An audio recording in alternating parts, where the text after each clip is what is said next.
And it. You can't go out, or you'll catch the disease. Morning, Esther found the torn newspaper page hidden beneath the floorboards. She realized that Marcus had been lying to her for 3 years about the cholera plague that supposedly decimated every town within 100 miles. The yellowed fragment bore yesterday's date from Amarillo, announcing a cattle auction and county fair. Festivities impossible in a world ravaged by the death that Marcus described in such vivid, terrifying detail each evening by their oil lamp.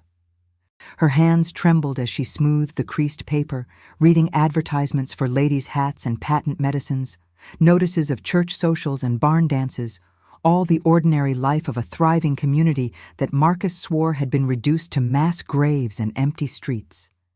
She had come to the isolated ranch house outside Amarillo 3 years ago, a young widow with nowhere else to turn after her husband's death in a mining accident.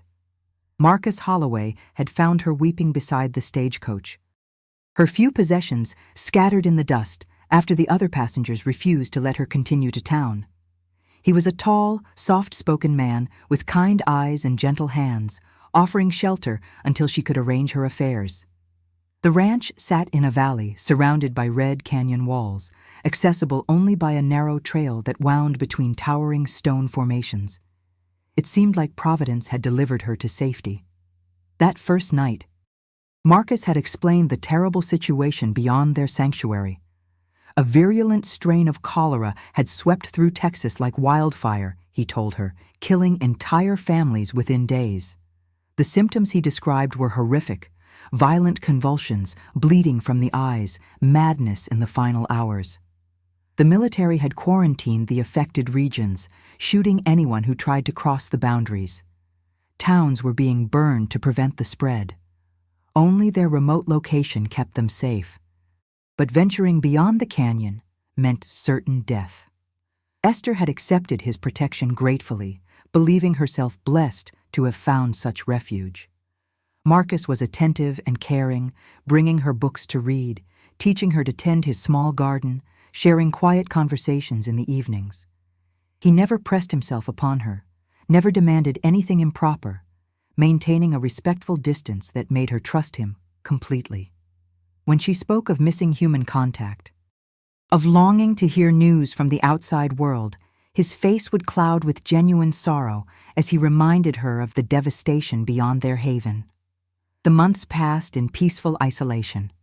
Marcus would disappear for days at a time, claiming he had to venture to the very edge of the quarantine zone for supplies, risking his life to gather necessities from abandoned homesteads. He always returned with provisions and more terrible news. Entire counties wiped out, cities turned to graveyards, the plague spreading ever further. Sometimes he would weep as he described the horrors he had witnessed.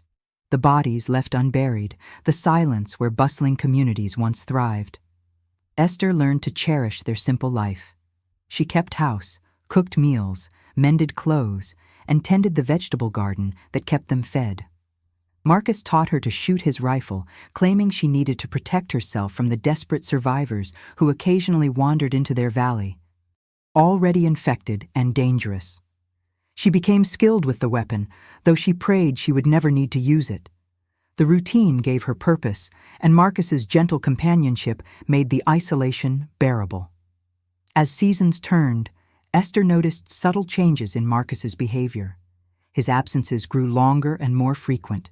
He became more insistent about the dangers outside, more detailed in his descriptions of the plague's progression. When she mentioned writing letters to distant relatives who might have survived, he would explain sorrowfully that there was no postal service left, no way to send word across the infected wasteland. The few times she suggested they might venture out together just to see for themselves, his reaction was swift and final. Such foolishness would kill them both. The isolation began wearing on her spirit despite Marcus's kindness. She found herself standing at the canyon's edge, staring toward the horizon and wondering if anyone else remained alive in the world. Marcus would find her there and guide her back gently, reminding her that hope lay only in their continued vigilance and isolation. He spoke of the day when the plague would finally burn itself out, when they could emerge to help rebuild civilization. But that day seemed always years away, ever receding into an uncertain future. During his longer absences, Esther began exploring every corner of their home more thoroughly. She discovered that certain floorboards in the back room created small gaps when the house settled with temperature changes. It was during one such exploration that her fingers found the edge of paper, wedged deep beneath the boards. Extracting it required careful work with a kitchen knife, prying at the wood until the fragment came free. Now, studying the newspaper scrap in the morning light, Esther felt her carefully constructed world beginning to crumble. The date was unmistakable, the content undeniably recent. Someone had delivered newspapers to Amarillo just yesterday, which meant people were alive, businesses operating, life continuing normally. Either this fragment had somehow traveled here from some distant, unaffected region, or Marcus had been systematically deceiving her about everything. She forced herself to consider the latter possibility with growing clarity. Marcus's stories had always been remarkably detailed, almost as if he had witnessed events personally rather than merely hearing reports. His supplies seemed remarkably fresh for goods scavenged from abandoned settlements. The rifle ammunition never seemed to diminish despite his claims of having to drive off infected intruders. Most damning of all, she had never actually seen any of these desperate survivors he supposedly defended against. The newspaper fragment in her trembling hands represented either salvation or the most profound betrayal imaginable. If Marcus had lied about the plague, then he had stolen 3 years of her life, imprisoned her with nothing but words and her own willing compliance. The thought made her stomach churn with a mixture of rage and humiliation. She had been living as a captive, grateful for her chains because she believed them to be protection. But why would a man go to such elaborate lengths to keep her isolated unless his intentions were far darker than the gentle kindness he displayed? Esther slipped the newspaper fragment into her corset before Marcus returned from his morning inspection of the property perimeter, her mind racing as she prepared their usual breakfast of eggs and cornbread. She watched him carefully as he sat at their simple wooden table, noting details she had previously overlooked in her trusting acceptance of their situation. His clothes were always remarkably clean for a man who supposedly ventured into plague-ravaged territories. His boots showed wear, certainly, but not the kind of hard travel through abandoned wasteland that his story suggested. Most telling was his complexion, healthy and robust, without the pallor of someone constantly exposed to disease and death. Marcus ate with his usual quiet appreciation, commenting on the perfectly prepared eggs and asking about her plans for the day. Esther responded normally, but beneath her calm exterior, she was cataloging every detail of their interaction with new awareness. His questions about her activities had always seemed caring, but now she recognized them as subtle monitoring. He knew exactly how she spent every hour of every day, not because he loved her, but because he was managing her like livestock in a pen disguised as a sanctuary.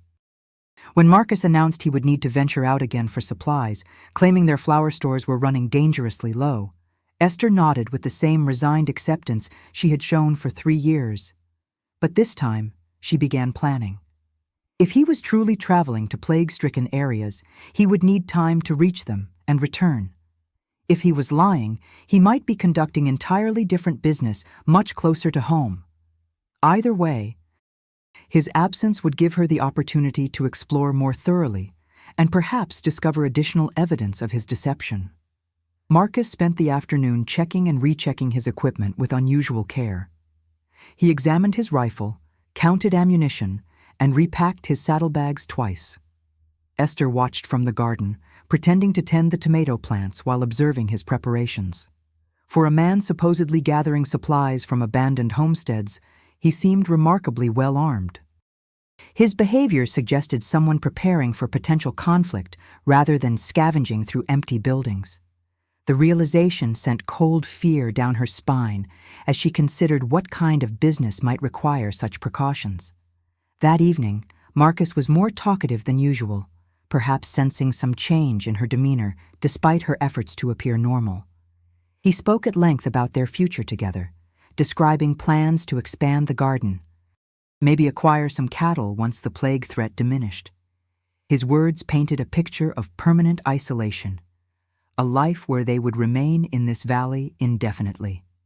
Previously, such talk had comforted her with its promise of security and companionship. Now it sounded like a prison sentence disguised as romantic devotion. As they sat by the oil lamp after supper, Marcus reached across the table to take her hand, his thumbs stroking gently across her knuckles.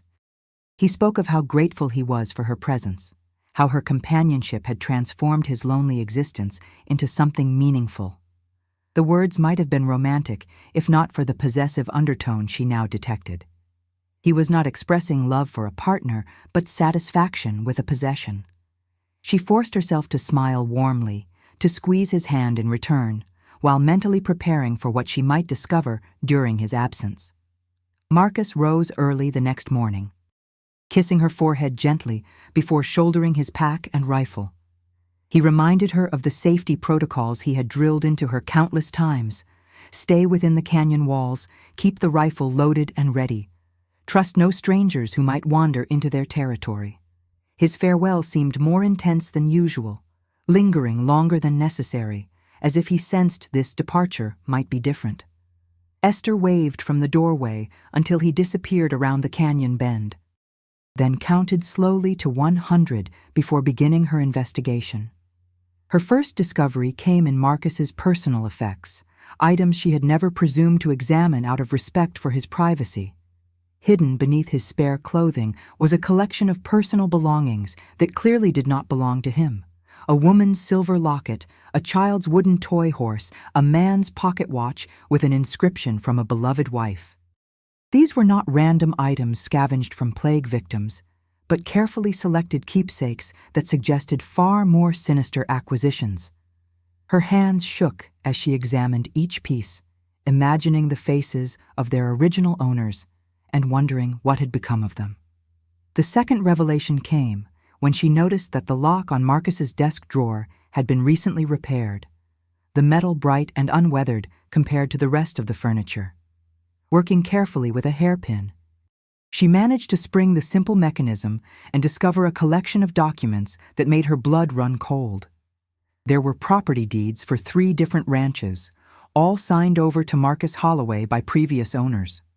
Bills of sale for livestock and equipment, dated over the past 5 years. Most damning of all, a letter from a banker in Amarillo confirming the successful transfer of funds from an estate sale. Esther studied the dates on the documents, realizing they represented a pattern spanning years before her arrival. Marcus had been acquiring property from multiple sources, always as the sole beneficiary of people who had supposedly died or disappeared. The evidence suggested he had perfected a system of identifying isolated homesteaders, particularly those without close family connections, and somehow gaining control of their assets. Her own situation was merely the latest iteration of a practiced routine. The final piece of evidence was perhaps the most chilling. In a small wooden box beneath the documents, she found a collection of newspaper clippings from various Texas towns, all dated within the past 3 years. The headlines spoke of missing persons, abandoned homesteads, mysterious disappearances of settlers who had simply vanished without explanation. One particular article made her stomach lurch. It described the search for a young widow named Sarah Coleman, last seen traveling toward Amarillo after her husband's death in a mining accident. The physical description matched Esther perfectly, down to the dark hair and small scar on her left hand. She realized with growing horror that Marcus had not stumbled upon her by chance beside the stagecoach. He had been watching, waiting, perhaps even arranging for her to be stranded in that exact location where he could appear as her savior. The other passengers who had refused to let her continue, had they been real or part of an elaborate performance designed to leave her desperate and grateful for rescue? Every detail of their meeting, every aspect of her salvation, might have been carefully orchestrated by a predator who specialized in finding vulnerable women with no one to miss them. As she carefully returned everything to its place, Esther's mind raced with the implications of her discoveries. Marcus was not simply a liar or even a kidnapper. He was something far worse. The personal effects suggested previous victims, and the newspaper clippings indicated a pattern of disappearances that law enforcement was already investigating. She was not his first captive, and unless she acted decisively, she would not be his last. The gentle, caring man she had trusted with her life was a predator who had turned isolation into an art form, using false compassion to trap women who had nowhere else to turn. Esther spent the remainder of Marcus's absence transforming herself from victim to hunter, her discovery of the truth igniting a cold fury that burned away 3 years of manufactured fear and grateful submission. She methodically planned her approach, understanding that confronting Marcus directly would be suicide. He was larger, stronger, and had clearly killed before. Her only advantages were the element of surprise and his assumption that she remained the frightened, dependent woman he had so carefully cultivated. She would need to be smarter than he was, more ruthless than he expected, and absolutely certain of her actions, because she would have only one opportunity. Her first priority was understanding Marcus's routine completely, mapping out his habits and vulnerabilities during the brief windows when he might be caught off guard. She recalled every detail of their evening conversations, noting how he always placed his rifle within easy reach but relaxed his vigilance after their shared meals. Marcus trusted her completely, which would prove to be his fatal mistake. She had learned to handle firearms under his own instruction, ostensibly to protect herself from infected wanderers, but now revealing itself as the tool of his own destruction.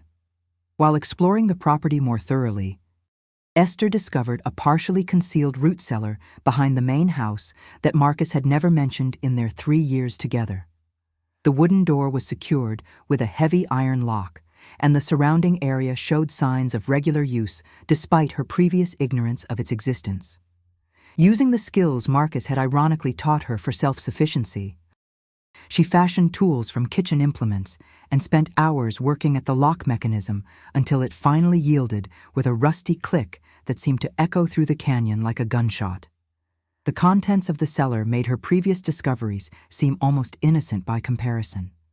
Personal belongings filled several wooden crates, women's clothing in various sizes, jewelry and wedding rings, family photographs of smiling faces that would never smile again. But more damning were the detailed journals Marcus had kept, documenting his activities with the methodical precision of a businessman recording profitable transactions. Each entry described a different victim, their backgrounds, vulnerabilities, the methods used to isolate and control them, and ultimately their disposal when they ceased to be useful or became too suspicious. The journal entries revealed Marcus's true nature with sickening clarity.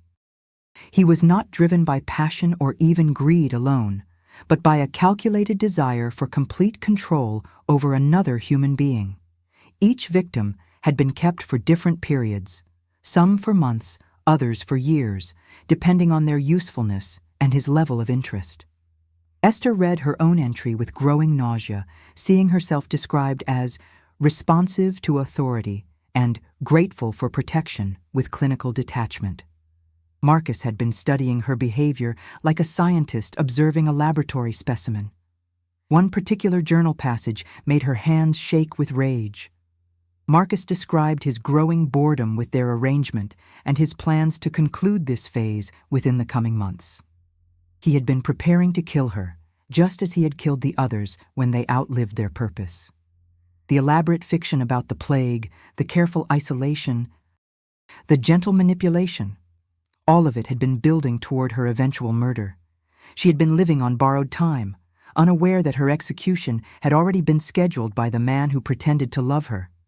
The cellar also contained evidence of Marcus's true source of income: forged documents, stolen jewelry, and correspondence with unsavory characters in various frontier towns painted a picture of a man who had built an entire criminal enterprise around the systematic exploitation of vulnerable women. He was not simply a killer, but a professional predator who had turned murder into a profitable business model. The missing women were not random victims, but carefully selected targets whose deaths enriched him financially while satisfying his psychological need for dominance. Among the personal effects, Esther found items that belonged to Sarah Coleman, the missing widow whose description matched her own. The woman's diary revealed a story almost identical to Esther's. A recent widow, traveling west, stranded by circumstances, rescued by a kind stranger who spoke of plague and isolation. Sarah had begun to suspect the truth just as Esther had, but her final diary entry suggested she had confronted Marcus directly rather than planning carefully. The diary ended mid-sentence, and Esther could imagine the rest of Sarah's story with terrifying clarity. She forced herself to read several more complete victim accounts, learning from their mistakes and studying Marcus's methods for future reference.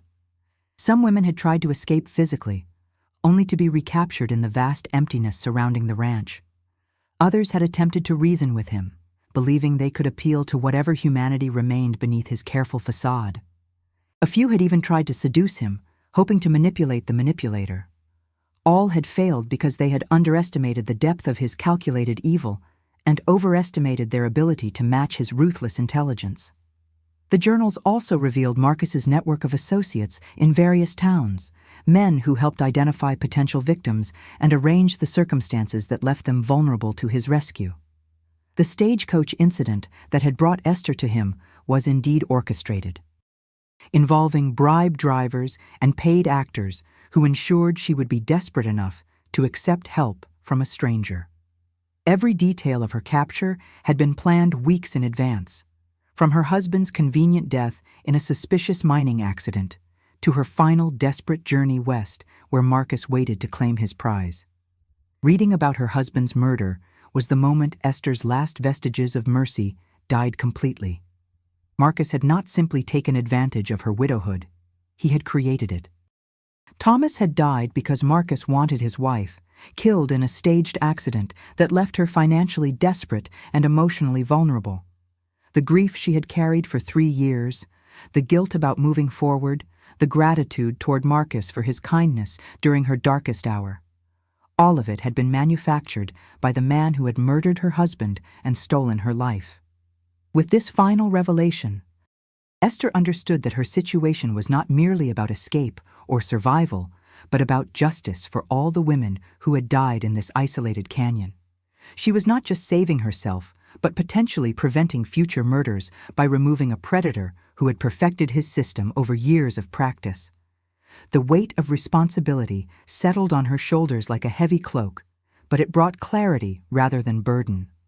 She knew exactly what needed to be done, and she would not hesitate when the moment came to act.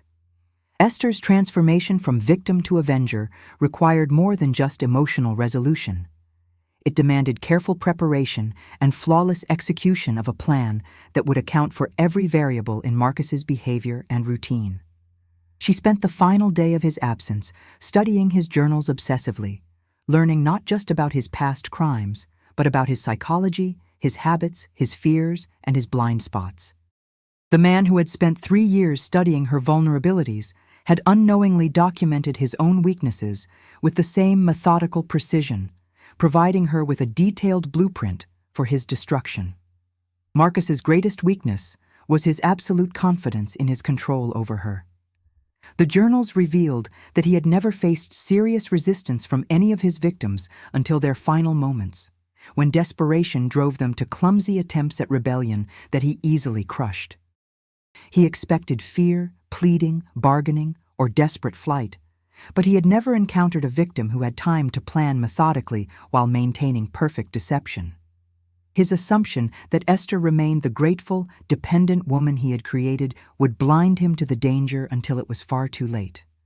She discovered that Marcus had specific rituals around his killings, elaborate psychological games that satisfied his need for complete dominance before the final act. He would reveal the truth gradually, savoring his victim's transition from trust to horror to despair. This pattern gave Esther a crucial advantage. She would know when the end was approaching by his behavior, allowing her to strike during the window when he was most focused on his psychological manipulation and least concerned about physical threats. The journals also revealed Marcus's network of criminal associates scattered across frontier towns, men who served as his eyes and ears in identifying potential victims. But this network could also be turned against him if Esther could find a way to expose his activities to the right authorities. Several entries mentioned his concern about drawing too much attention from federal marshals who were investigating the pattern of disappearances. Marcus was not invulnerable. He was simply careful, and careful men could be destroyed by their own paranoia if properly manipulated. Esther's exploration of the property revealed additional elements that could serve her purposes. The canyon's isolation that had trapped her for 3 years could also trap Marcus if she controlled the escape routes. The narrow trail was the only practical way in or out for a man on horseback, and she had located 2 positions where rock slides could be triggered to block the path. If her initial plan failed, she could ensure that Marcus would never leave the canyon alive, even if it meant her own death in the process. She also discovered that Marcus had been gradually poisoning her with small doses of laudanum in her evening tea, keeping her in a state of mild lethargy that he had convinced her was natural melancholy from their isolated existence. The realization explained why she had felt increasingly tired and emotionally numb over the past months, as well as why her memory of certain events seemed strangely unclear. Marcus had been preparing her for the final phase of his plan by reducing her mental acuity and physical strength, ensuring she would be incapable of effective resistance when he revealed the truth. The poisoning discovery led Esther to reverse the situation quietly, substituting harmless herbs for the laudanum while allowing Marcus to believe his drugging continued successfully. She began preparing her own mixture of substances found in his medical supplies, creating a combination that would incapacitate him quickly if she could find an opportunity to administer it.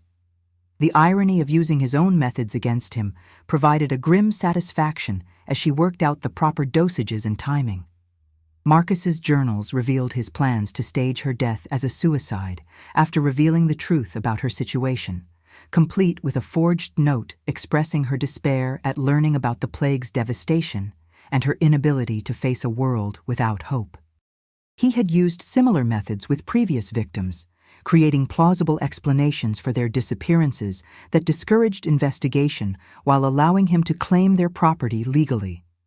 The calculated nature of his planning demonstrated that killing was not a crime of passion for him, but a business decision executed with professional efficiency. She found evidence that Marcus had been corresponding with potential buyers for the ranch property, preparing to conclude his current identity and move to a new location where he could begin the process again with a different name and background. The letters suggested he had used multiple identities over the years, always staying ahead of any investigation by disappearing before patterns could be established. But his confidence in this system meant he had grown careless about covering his tracks within his current sanctuary. The most valuable discovery was Marcus's detailed map of the surrounding territory, marked with safe houses, supply caches, and escape routes he had prepared for emergencies. The map revealed that civilization was indeed much closer than he had claimed.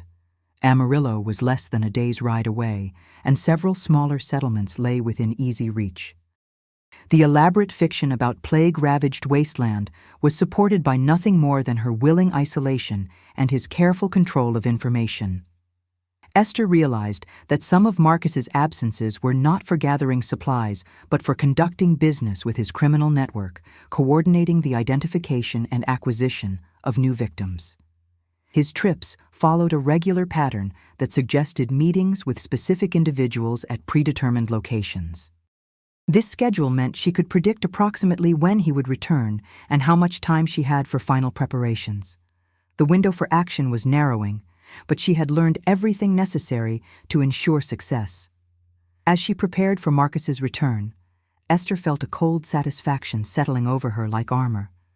She had spent 3 years as his victim, but she would not spend another day in that role. The frightened widow who had gratefully accepted his protection no longer existed, replaced by someone harder, smarter, and infinitely more dangerous. Marcus had created his own destroyer through his systematic cruelty, forging the instrument of his destruction with the same care he had devoted to planning her death. Tomorrow, when he returned expecting to find his compliant prisoner, he would instead face judgment for every woman who had died in this canyon. Marcus returned at sunset on the third day, his horse's hoofbeats echoing off the canyon walls like a funeral dirge as Esther watched from the kitchen window, her hands steady as she completed the final preparations for what would be their last evening together. She had arranged everything to appear exactly as he expected, the table set for dinner, the oil lamp burning warmly, her manner composed and welcoming as she greeted him with the same gentle smile that had masked her growing awareness for months. But beneath the familiar facade, every detail had been carefully orchestrated for his destruction, from the enhanced dosage in his evening tea to the loaded rifle positioned within easy reach of her chair. Marcus seemed more relaxed than usual as he unsaddled his horse and secured his equipment, perhaps anticipating the conclusion of their arrangement and his transition to new hunting grounds. He spoke cheerfully about his journey, describing fictional encounters with the devastation beyond their sanctuary, while Esther nodded sympathetically and asked appropriate questions. His performance was flawless, the product of years of practice, but she recognized the subtle signs of a predator preparing for the kill, the way his eyes lingered on her movements, cataloging her physical condition and emotional state for optimal timing. During their shared meal, Marcus was unusually talkative, sharing elaborate stories about the plague's progression and the latest reports from the devastated territories. Esther listened with apparent fascination while watching carefully for any sign that he suspected her discovery of his true nature. His confidence remained absolute, his manner genuinely affectionate as he reached across the table to touch her hand, expressing gratitude for her patience with their difficult circumstances and promising that their situation would change soon. The casual cruelty of his deception filled her with cold rage that she channeled into perfect simulation of continued trust. As they retired to their usual evening routine by the oil lamp, Marcus began introducing subtle variations that Esther recognized from his journals as preliminary steps in his revelation process.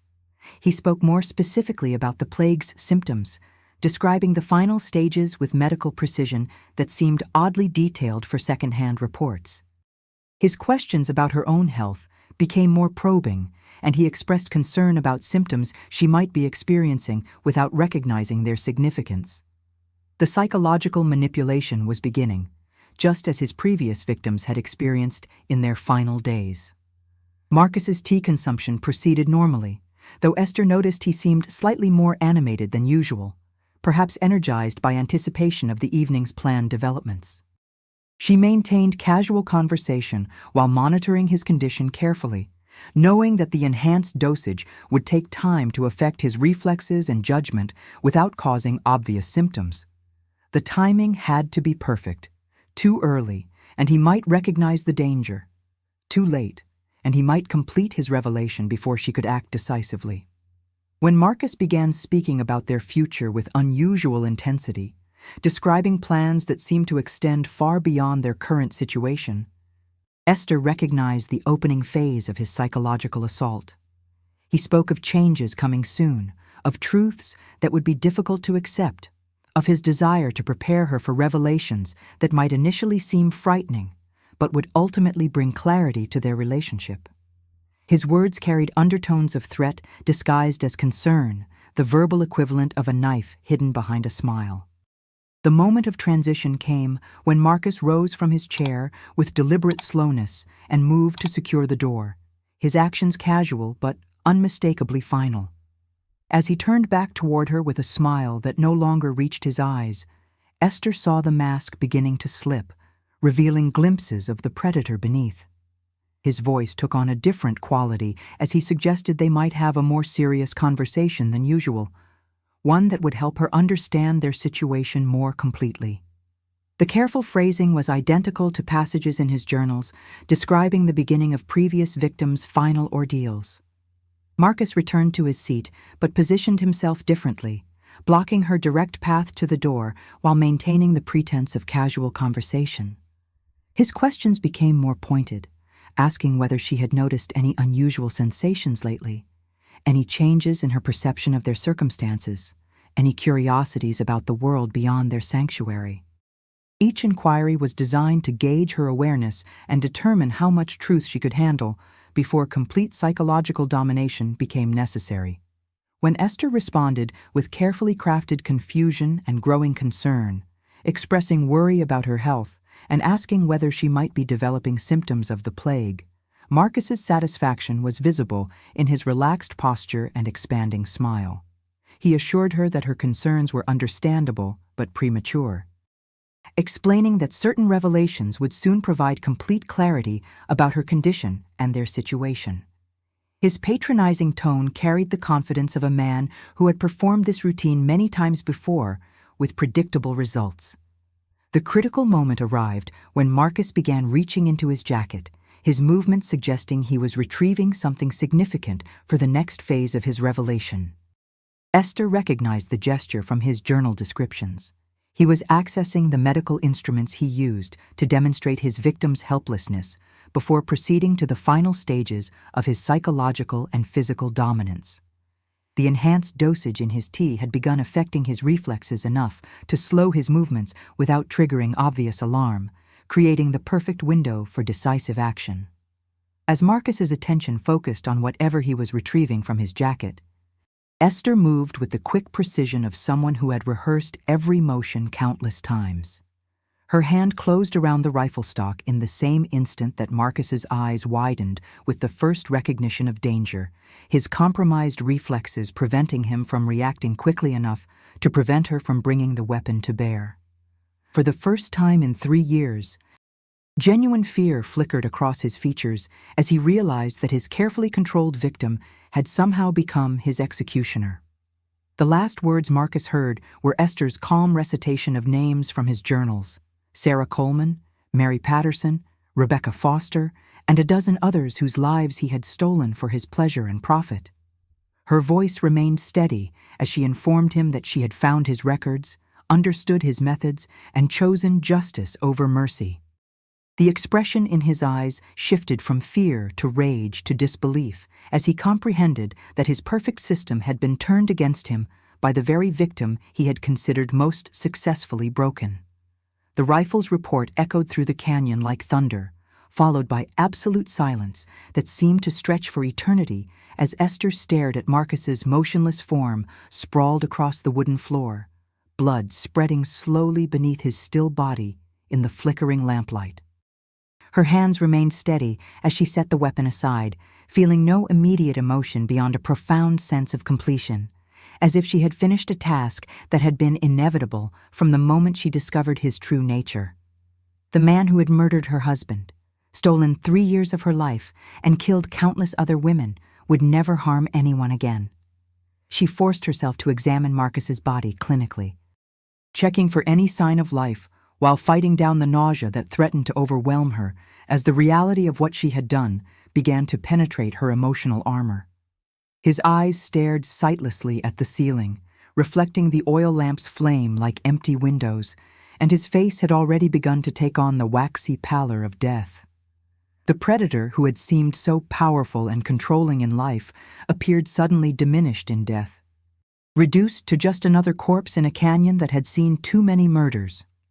The immediate practical concerns helped focus her mind away from the emotional implications of her actions.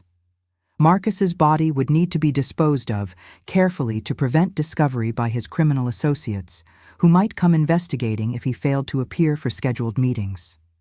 His horse would need to be tended and eventually released or sold to avoid creating evidence of his final return to the ranch. Most importantly, she would need to gather proof of his crimes before destroying any evidence that might implicate her in his death. Working through the night with grim determination, Esther systematically collected every document, journal, and piece of stolen property that could serve as evidence of Marcus's criminal activities. The collection filled several bags and represented years of careful record-keeping that would be invaluable to law enforcement agencies investigating the disappearances he had caused. She carefully preserved the personal effects of his victims, knowing that families somewhere still waited for word of their missing daughters, wives, and sisters. The most difficult task was dragging Marcus's body to the root cellar where he had stored the belongings of his previous victims. The irony of burying him among the evidence of his crimes provided a grim satisfaction, but the physical effort required to move his weight down the narrow stairs left her exhausted and shaking.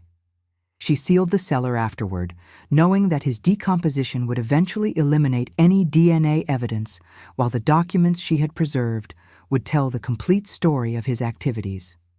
As dawn broke over the canyon walls, Esther sat at the kitchen table where she had shared so many meals with her captor, writing a detailed account of her experiences and discoveries for the authorities in Amarillo.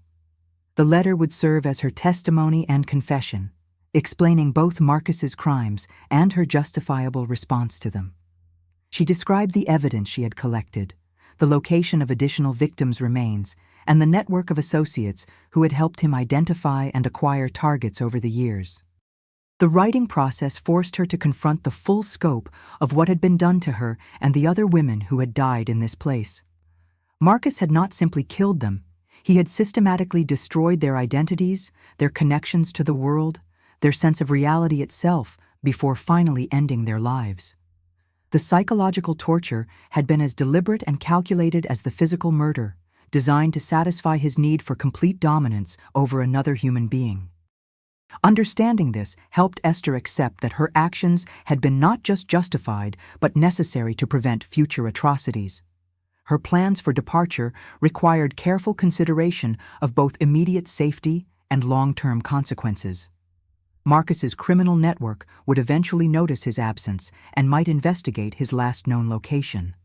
She would need to reach legitimate authorities quickly and turn over her evidence before his associates could destroy it or eliminate her as a witness.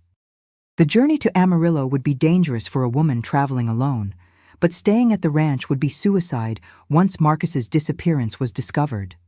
Preparing for the journey meant selecting only essential items and enough evidence to support her testimony without creating unwieldy baggage that would slow her travel.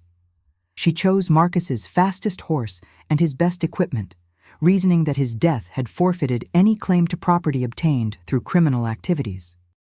The irony of using his own resources to bring justice for his crimes seemed appropriate, a final insult to his memory and his belief in his own invulnerability.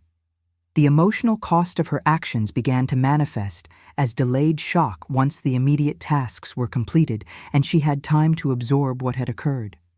3 years of psychological manipulation and control could not be overcome instantly, even with the satisfaction of having achieved justice.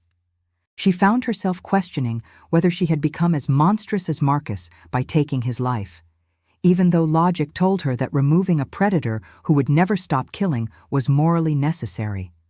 The physical evidence of their struggle remained throughout the house, from the bloodstain on the floor to the disrupted furniture where Marcus had fallen.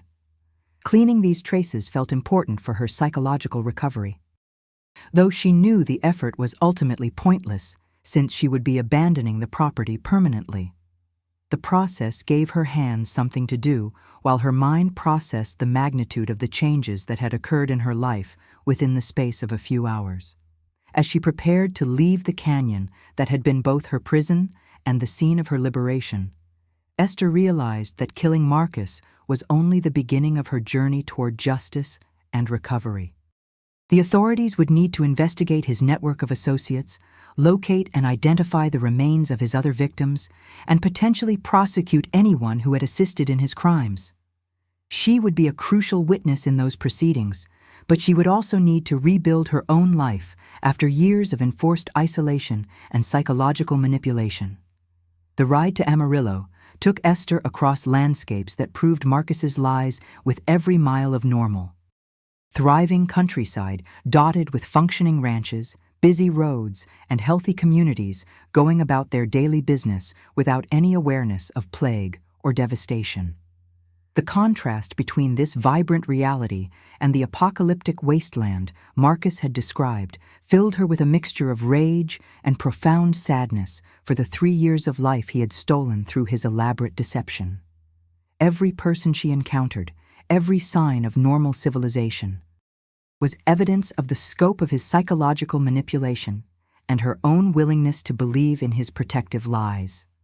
The federal marshal's office in Amarillo received her testimony with the serious attention it deserved, particularly when she produced Marcus's detailed journals and the extensive evidence of his criminal network. Marshal Thompson, a weathered man with kind eyes and decades of experience investigating frontier crimes, listened to her account with growing amazement at the systematic nature of Marcus's operation and the meticulous records he had kept of his activities. The scope of the evidence suggested a criminal enterprise far more extensive than the isolated disappearances they had been investigating for years. Within hours of Esther's arrival, Marshal Thompson had organized an expedition back to the Canyon Ranch. Accompanied by deputies and a federal investigator who specialized in crimes involving missing persons, Esther guided them to the property and showed them the locations of all the evidence she had preserved, including the sealed root cellar where Marcus's body lay among the possessions of his victims. The investigators worked for 3 days, cataloging evidence and exhuming remains, eventually identifying the bodies of 7 women who had been reported missing over a 5-year period. The investigation revealed that Marcus Holloway was actually Michael Harrison, a former medical student who had been expelled for conducting unauthorized experiments on patients in charity hospitals. His knowledge of medicine had enabled him to forge reports about plague outbreaks, while his understanding of human psychology had made him devastatingly effective at isolating and controlling his victims. The network of associates who had helped him identify targets included corrupt lawmen, dishonest businessmen, and criminal opportunists scattered across 3 states. Federal authorities used Marcus's correspondence and records to arrest 12 members of his network within 6 months, breaking up an organized crime syndicate that had been responsible for dozens of disappearances and murders across the frontier territories. The evidence Esther had preserved proved crucial in obtaining convictions, as Marcus's meticulous record-keeping provided detailed proof of each associate's involvement in specific crimes. Several additional burial sites were discovered based on information found in his journals. The legal proceedings required Esther to testify in multiple trials, reliving her ordeal repeatedly for judges and juries who struggled to comprehend the psychological sophistication of Marcus's methods. Her composed, detailed testimony helped convince skeptical law enforcement officials that systematic psychological manipulation could be as effective as physical restraints for controlling victims. The cases established important legal precedents for prosecuting crimes involving extended psychological coercion and helped improve investigation techniques for similar disappearances. Throughout the legal process, Esther worked with the families of Marcus's other victims to ensure that their loved ones received proper burial and that their stories were told with dignity and respect. She established relationships with other survivors of similar crimes and began advocating for improved protection and support for vulnerable women traveling alone in frontier territories. The connections she forged during this period helped her begin rebuilding her capacity for trust and human relationships after years of isolation and manipulation. The ranch property was eventually sold, with the proceeds distributed among the families of Marcus's victims as partial compensation for their losses.